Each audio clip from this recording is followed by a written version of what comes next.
Olá, meus amigos, sejam todos muito bem-vindos a mais uma doutrinária da terça-feira da Associação Espírita Fé e Caridade. Assim como a gente sempre faz, antes de iniciar aí a nossa conversa do dia de hoje, eu vou ler um trecho aqui, um texto do livro Vinha de Luz, que é psicografado por Chico Xavier, ditado pelo Espírito Emmanuel. Estejamos certos. Porei minhas leis em seus corações e as escreverei em seus entendimentos. Paulo, Hebreus capítulo 10, versículo 16. As instituições humanas vivem cheias de códigos e escrituras. Os templos permanecem repletos de pregações. Os núcleos de natureza religiosa alinham inúmeros compêndios doutrinários. O Evangelho, entretanto, não oculta os propósitos do Senhor. Toda a movimentação de páginas rasgáveis, portadoras de vocabulário restrito, representa a fase de preparação espiritual, porque o objetivo de Jesus é inscrever os seus ensinamentos em nossos corações e inteligências. Poderemos aderir de modo intelectual aos variados programas religiosos, navegarmos a pleno mar da filosofia e da cultura meramente verbalista, com certo proveito à nossa posição individual diante do próximo. Mas diante do Senhor, o problema fundamental de nosso espírito é a transformação para o bem, com a elevação de todos os nossos sentimentos e pensamentos. O Mestre escreverá nas páginas vivas de nossa alma os seus estatutos divinos. Tenhamos certeza disso. E não estejamos menos convencidos de que, às vezes, por acréscimo de misericórdia, nos conferirá os precisos recursos para que lavemos nosso livro íntimo com a água das lágrimas, eliminando os resíduos desse trabalho com o fogo purificador do sofrimento. Então, meus amigos, estamos aqui reunidos em pensamento, em sentimento, para buscar aprender um pouquinho mais de tudo o que Jesus nos trouxe. São pequenas pinceladas que a gente traz em cada encontro, em cada doutrinária, mas que sirva aí para o nosso aprendizado. E agradecemos a Deus por isso, por essas oportunidades de purificação da alma, de conhecimento, de aprendizagem, porque é assim que vamos construindo a nossa transformação, nos moldando para nos transformarmos e auxiliarmos o planeta nesse processo de transformação de mundo de provas e expiações no mundo de regeneração. Agradecidos então, Pai, por essa oportunidade de aprender um pouquinho mais da Tua doutrina, dos Teus ensinamentos, iniciamos a doutrinária de hoje. Que assim seja. Então, meus amigos, hoje a gente vai falar um pouquinho aqui sobre o livro Primícias do Reino. Esse livro ele foi psicografado por Divaldo Pereira Franco e ditado pelo Espírito Amélia Rodrigues. Só que antes de adentrar nesse livro, de explicar um pouquinho o que é o livro, o que nos traz esse livro, eu acho que é interessante a gente conhecer um pouquinho desse espírito, né, Amélia Rodrigues. E quem foi então Amélia Rodrigues? Amélia Rodrigues foi uma literata e educadora baiana. Ela nasceu em Santo Amaro da Purificação em 26 de maio de 1861. Desde a infância ela já demonstrava aí uma vocação para a literatura. E aos 12 anos de idade iniciou aí a sua condição de poetisa. Mas também trabalhou aí com romance, contos e se tornaria aí mais para frente uma grande jornalista e colaboradora de inúmeros periódicos e revistas. Na juventude ela também revelou uma vocação para educadora e com uma forte formação católica, ela se torna aí a porta-voz dos ideais cristãos. Amélia Rodrigues ela reforçava que todos nós, sem exceção, somos educadores. E que educamos pelo que fazemos e educamos pelo que falamos, sejam tanto na tendência positiva quanto na tendência negativa. E o pensamento dela, o pensamento de Amélia Rodrigues, se identifica muito com o pensamento de Fênelon, que está lá contido no Evangelho segundo o Espiritismo, que diz que educar é formar homens de bem e não apenas instruí-los. Então é a modificação do homem, educar é edificar o homem. Amélia Rodrigues desencarnou em 22 de agosto de 1926, isso aos 65 anos de idade, lá em Salvador. E ela deixou então a sua marca de trabalho inigualável, seja na educação, como na literatura e na assistência social. Na atualidade, ela participa da falange de Joana de Ângeles, que é a mentora do Divaldo Franco. E através das psicografias de Divaldo Franco, Amélia Rodrigues trouxe algumas obras para nós, que são as seguintes: Até o Fim dos Tempos, Há Flores no Caminho, Luz do Mundo, O Semeador, que é um livro infantil, Pelos Caminhos de Jesus, Primícias do Reino, o livro que vamos tratar hoje, Quando Voltar a Primavera e Trigo de Deus. Agora que a gente viu um pouquinho de quem é esse espírito que nos traz essas informações todas e que nos traz nesse momento a obra Primícia do Reino, né, para a gente conversar um pouco sobre ele, né, o que nos traz então agora essa obra? Como Amélia Rodrigues foi uma grande poetisa, nada mais justo do que dizer que essa obra que ela nos traz é um verdadeiro poema, né, ao Cristo e a toda a doutrina dele. Ela vem para nos ensinar a palavra de vida a nós, atormentados dos dias atuais. Por que nós atormentados? Porque vivemos ainda num mundo de provas e expiações, com todas as dificuldades, com todos os problemas que vivenciamos, as nossas depressões, as nossas angústias, porque ainda precisamos aprender através do sofrimento. Por isso somos esses atormentados, né? Sedentos da palavra de Deus, necessitados desse amor divino e dessas palavras instrutivas para que a gente possa continuar aí a nossa caminhada. Essa obra também, ela faz um estudo das origens do Evangelho e apresenta aí um mapa da Palestina, né, ao tempo das ocorrências. Isso para que a gente tenha uma facilidade de se situar e acompanhar essas narrativas que trazem o livro. Traz também na parte inicial o chamado respingos históricos, né, que ela nomeia dessa forma, respingos históricos, que contam aí os fatos, os lugares, os acontecimentos importantes da época, né? E nesse trecho eu destaco ali, no fim dessa parte, respingos históricos, eu destaco o último parágrafo, que vem justamente ressaltar a grandiosidade do Cristo. Por que ressaltar a grandiosidade do Cristo? Porque ela narra nesses respingos históricos o nível de ignorância do povo, o nível de violência que o povo tratava, as paixões excessivas, os transtornos, né, os problemas que vivia a sociedade na época, né, e as nossas más tendências extremamente afloradas. E aí ele destaca lá, para deixar bem claro essa grandiosidade do Cristo, no último parágrafo seguinte: nesse clima de ódio nesse clima de ódios de toda espécie, entre os sofrimentos mais diversos, Jesus disseminou o amor, a liberdade, a paz, conclamando ao reino de Deus e pregando a não violência até o próprio sacrifício. Sintetizando os objetivos da vida no amor de Deus sobre todas as coisas e ao próximo como a si mesmo, fez esse legado de amor em torrentes luminosas e soberanas. Então Jesus, né, como destaca aí esse último parágrafo, esse trecho do livro, Jesus vem num momento de muita angústia, de muita aflição, de muita violência, para justamente nos mostrar o contrário, nos trazer um Deus não vingativo, mas sim um Deus de amor, um Deus que quer que sejamos benevolentes para com o próximo, que preguemos o amor aos nossos semelhantes. Esse livro, ele tem uma estrutura muito interessante, né? Que ele traz 3 pontos iniciais, que são a explicação, que é justamente Divaldo falando um pouco sobre a história dele, de como ele entrou no espiritismo, de como ele conseguiu, como iniciou as suas psicografias, as suas psicofonias, né? Assim como ele retrata no filme dele, que trata sobre a vida dele, né? São pinceladas da vida dele, que traz ali nessa parte da explicação sobre como ele entrou no espiritismo e nas atividades de psicografia e psicofonia. Na sequência ele traz o prólogo, que é onde Amélia Rodrigues fala sobre a existência tanto do plano espiritual como o plano material.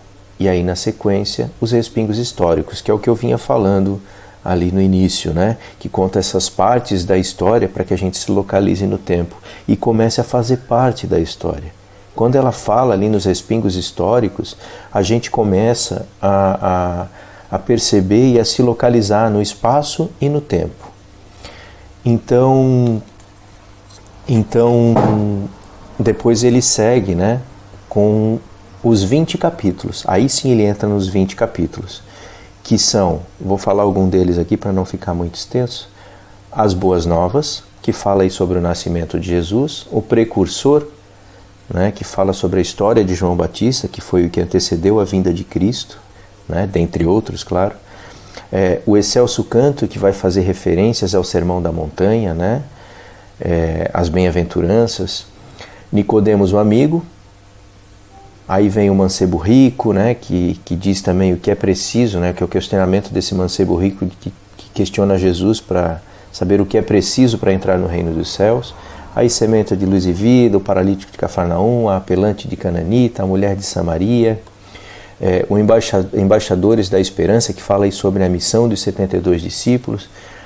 Aí vem o Tabor e Planície, o Obsidiado de Geraseno, Selimpo, a Mulher de Hemorroíça, Zaqueu, o Rico de Humildade, a Família de Betânia, a Rede Viva de Magdala, Ide e Conquistai a Terra, Simão Pedro, Pedra e Pastor, Jesus e Pós-Fácil. Essa é a estrutura então da obra, né? 3 pontos iniciais e depois os 20 capítulos. Para que não fique maçante eu apenas contando o que é o livro, o que eu pensei em fazer foi o seguinte: agora que eu detalhei superficialmente e espero que tenha pelo menos deixado vocês curiosos e tenha instigado vocês a ler esse livro, que é um livro fantástico, extremamente engrandecedor, que é um livro que Amélia Rodrigues retrata tão bem, que faz nos sentir lá dentro daquela história e traz as mensagens das passagens de Cristo, né, das narrativas de Cristo, lá sobre trazendo também as suas referências bíblicas, né, suas passagens bíblicas. Então eu resolvi tirar um capítulo desse para fazer a explicação, né, conversar um pouco sobre um desses capítulos. E eu escolhi aqui o capítulo do Mancebo Rico, que eu achei um capítulo extremamente interessante, não que os outros não sejam, muito pelo contrário, todos os outros também são muito interessantes e tudo visto na visão na visão espírita, né? Onde a Amélia Rodrigues fez ali as suas pesquisas na biblioteca lá do mundo espiritual para trazer para nós todas essas informações com riquezas de detalhes. Mas eu aí escolhi então o Mancebo Rico para a gente conversar um pouquinho e tirar alguma coisa de proveito ali desses ensinamentos. Então, ela já para explicar, né? Ela no início de cada capítulo, a Amélia Rodrigues ela destaca com extrema perfeição o clima do local, as paisagens, né, o perfume das flores. Ela fala sobre o som das águas que correm sobre o leito, o vento que acaricia tudo aquilo que ele pode tocar, se o ar estava abafado, como estavam as situações, como Cristo se apresentava naquele momento, a sua grandiosidade, a sua beleza, o seu esplendor. Então tudo isso ela retrata no início de cada capítulo, porque daí a gente consegue ela consegue nos levar para dentro da história, além do próprio conto além da própria conversa, do próprio capítulo, que é extremamente interessante. Ela consegue nos jogar dentro da história, como se estivéssemos vivenciando aquele momento. E depois de descrever toda essa condição do local, a Amélia inicia aí as narrativas do acontecimento, né?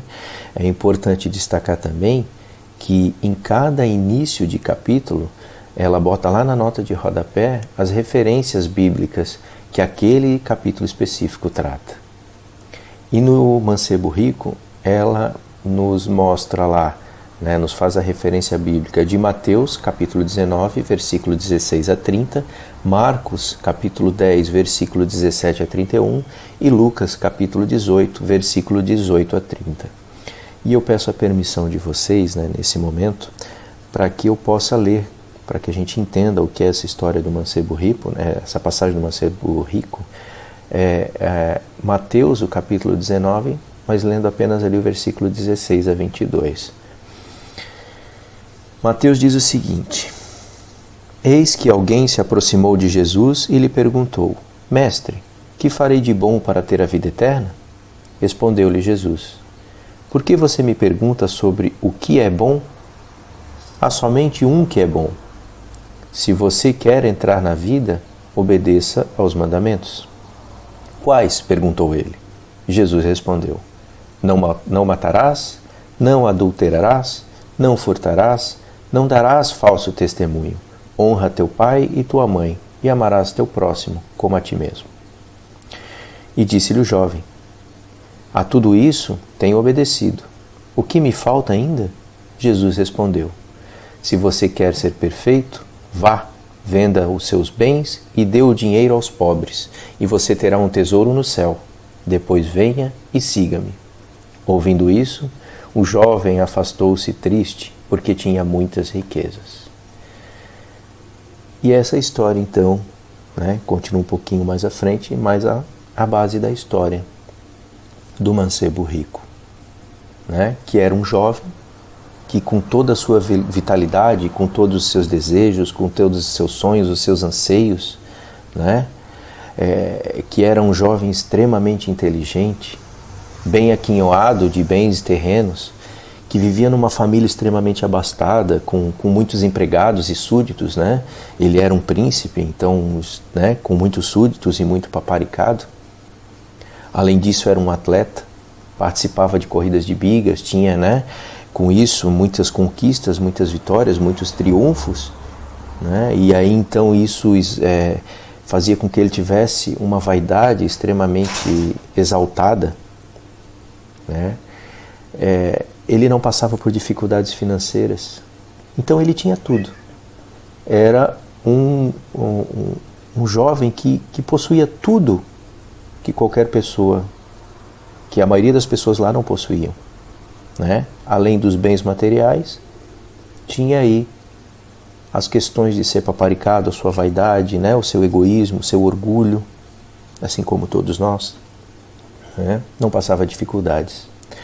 Mas mesmo tendo tudo isso, ele sabia, ele sentia dentro dele que um dia ele ia ter que se defrontar aí com a realidade da vida. Por mais que tivesse tudo que ele precisava, ele enfrentava ali, dentro do interior, ali no interior dele, dentro dele, um vazio existencial. E foi onde ele foi até o encontro de Jesus. E chegando de frente a Jesus, e aí ela narra que ele chega, e como todos chegam, ficam totalmente perplexos em ver Jesus e extremamente emocionados, muitos caem de joelho perante Jesus, outros choram, tamanha grandiosidade de Jesus, a tamanha elevação moral de Jesus. E ele chega próximo de Jesus. E ao questioná-lo, ele faz o questionamento para Jesus do que ele precisa fazer para ter a vida eterna. E aí ele ouve de Jesus, como lido anteriormente: vende tudo quanto tens, reparte-o pelos pobres e terás um tesouro no céu. Vem e segue-me. E aí Amélia Rodrigues ali conta que ele ficou congelado perante Jesus. Ela cita ainda que ele tinha a sede da paz, essa sede de paz.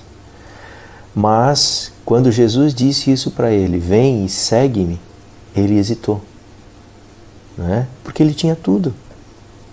Até largar os bens materiais, tudo bem, mas seguir Jesus, largando tudo e seguir Jesus, ele hesitou. Ele hesitou, porque ele não sabia se valeria a pena largar tudo para seguir Jesus. Porque a gente sabe, assim como ele sabia, que toda escolha implica numa renúncia. Se escolhemos ir para um lugar A, a gente renuncia ao B. Se escolhemos o bem, renunciamos ao mal. Se escolhemos o mal, temporariamente renunciamos ao bem. Então, a toda escolha existe uma renúncia. E ele, sabendo disso, hesitou. Amélia Rodrigues diz ainda que ele interiormente gritava no seu interior: Irei contigo, Senhor. Mas... E ali ele hesitava. Mais uma vez ele hesitava. E aí ele ficou durante muito tempo em silêncio frente ao Cristo. E depois de um grande período de silêncio, né, como ele era um grande competidor lá das corridas lá de bigas, né, ele, depois de um período de silêncio, disse para Jesus assim: permite-me primeiro competir em Cesareia, logo mais disputando para Israel os triunfos dos jogos. Então, ele tinha, mais para frente, alguns dias após esse encontro com Jesus, né, uma competição lá em Cesareia, uma corrida de bigas. E ele ali naquele momento, depois de ter ficado aquele tempo em silêncio, né, ele disse que tinha uma corrida em Cesareia e pediu a Jesus, né, que permitisse ele primeiro correr em Cesareia, para que depois ele pudesse seguir Jesus. E aí ele estava fazendo o quê? Achando fugas. Buscando algo que pudesse justificar a não ida dele com Jesus naquele momento. Porque ele ainda estava muito apegado, se não aos bens materiais, mas aos seus triunfos, às suas conquistas, à sua vaidade, ao seu orgulho. E naquele momento ele disse também que muitas pessoas dependiam dele, muitas pessoas tinham apostado nele porque já sabiam que ele ia participar dessa corrida, né? Então ele utilizou isso como fuga, como uma desculpa para não seguir Jesus naquele momento, alegando que várias pessoas iam ter prejuízos, até Israel, né, ia sair perdendo né, se ele não teria o triunfo, né, se ele não ganhasse as corridas ou não participasse. Né? Só que quando ele disse isso, Jesus olhou para ele e disse: não posso esperar. O reino dos céus começa hoje e agora para o teu espírito. E aí, o jovem, ouvindo isso de Jesus, respondeu: não posso seguir-te agora. Perdoa-me se me amas. E aí ele sai correndo, diz Amélia Rodrigues. Então, ele não quis, naquele momento, optar por seguir Jesus, porque era uma renúncia grande que ele teria que fazer. E a principal renúncia, a do orgulho, a da vaidade, a de ser paparicado o tempo todo e de ser aclamado como o melhor, ser o campeão. Ele acabou não seguindo Jesus por isso. E aí o tempo passou e ele foi competir lá em Cesareia. E nessa competição acaba ocorrendo um acidente fatal. Ele estava lá no meio da corrida, sua biga, por esse acidente, por essa fatalidade, vamos dizer assim, acaba virando e ele cai na pista e é atropelado pelos cavalos que vinham atrás. Então ele, ferido, é retirado ali pelos escravos, ele é arrastado. E tem uma parte no texto que diz o seguinte sobre esse acidente: o moço rico sente as entranhas abertas, o suor e o sangue em pasta de lama, a respiração estertorada, enquanto escravos precípites arrastam-no da pista, foge mentalmente a cena brutal que o esmaga. E entre as névoas que lhe sombreiam os olhos parece vê-lo. Silenciando os gritos na concha acústica, tem a impressão de escutá-lo. Renuncia a ti mesmo. Vem e segue-me, amigo.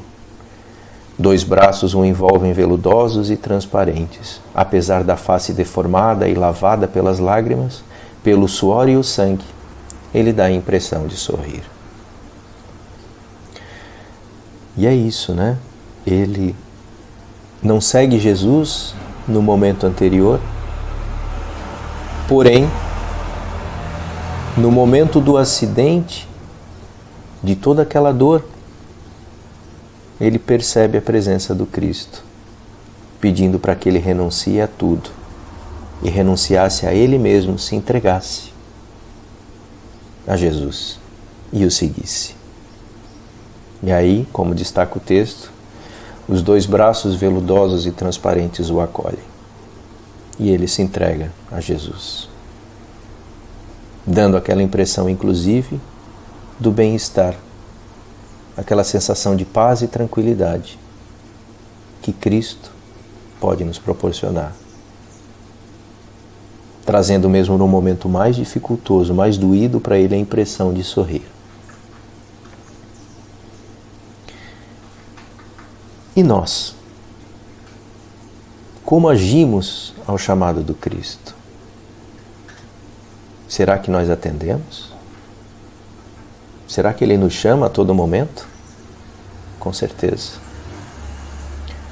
A cada pedido de socorro de alguém, a cada olhar de uma pessoa angustiada, ali está o chamado do Cristo. Como nós atendemos a esse chamado? Aquela pessoa deitada na calçada, precisando de auxílio, de um alimento, de uma palavra amiga, é o chamado do Cristo. E será que nós atendemos ou passamos com indiferença? O nosso orgulho, a nossa vaidade nos impede de estender a mão. Quais são as nossas desculpas? E se nós estivéssemos lá, seguiríamos Jesus, qual seria a nossa desculpa? Eu tenho família, eu tenho isso, eu tenho aquilo, não posso fazer. Mas quem está pedindo para você abandonar tudo isso? Nós assumimos hoje, nós não vamos largar tudo e viver na mendicância. Porque não é isso que Jesus quer. Que nós larguemos tudo e ficamos lá rezando e vive na mendicância, pedindo, se tornando um peso para a sociedade. Não é isso. Seguir Jesus não é isso. É atender ao chamado dele no trabalho,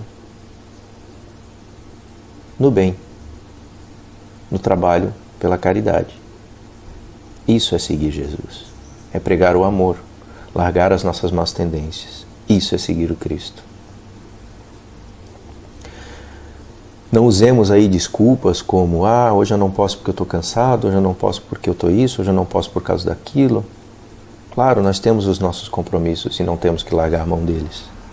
Temos compromisso com os nossos familiares, temos compromisso com os nossos trabalhos, e isso deve ser cumprido porque é um compromisso que assumimos, inclusive perante a espiritualidade. Então, isso não é uma desculpa. Temos que trabalhar sim, para o melhor, para que nós possamos sempre no caminhar estar evoluindo. E será que nós estamos aí preparados para abrir mão dessas facilidades? O que são essas facilidades? São os excessos, o divertimento, largar mão do trabalho onde ajuda ao próximo, para viver apenas a nossa vida terrena, sem pensar no nosso futuro espiritual, na nossa verdadeira vida. Abrir mão das facilidades não é largar tudo o que temos. É fazer o bom uso do que temos. E o que temos em excesso a gente pode sim disponibilizar para o próximo. Eu preciso de uma casa? Sim. Eu preciso talvez de um carro? Sim. Eu preciso das minhas roupas? Sim. Da alimentação? Porque ainda vivemos aqui encarnados na matéria. Não somos a matéria, mas vivemos nela. E a matéria necessita disso. Mas não precisamos acumular os bens na terra. Acumulemos os bens morais, do amor ao próximo, do amor a Deus, da caridade. Acumulemos os bens necessários e aqueles que ninguém nos rouba. Abrimos mão dos excessos, daquilo que não precisamos. Porque seremos cobrados disso. Assim como seremos cobrados do bem que deixamos de fazer. Ou por não fazer, por nos omitirmos, ou por fazer o mal. Então façamos o bem. Atendamos ao chamado do Cristo, sem dar desculpas, e larguemos dos nossos excessos, das nossas más tendências. Que essa é a reflexão, meus amigos, que consegui tirar ali do texto. Espero que tenha servido para vocês, espero que tenha instigado vocês a ler esse livro fantástico que nos traz tantos ensinamentos. Espero que eu tenha auxiliado vocês, assim como me ajudou muito. Espero que essas palavras tenham auxiliado vocês a fazer uma reflexão interna, principalmente nesse momento que passamos aí pela comemoração do nascimento do Cristo, não é? Que nos trouxe o amor, nos trouxe a bondade, o carinho, a tranquilidade, a serenidade, para poder enfrentar as nossas dificuldades. E agradecidos então por esse momento de luz, de paz, de harmonia, com a vibração de todos em prol do bem, em prol do Pai, em prol dos nossos irmãos.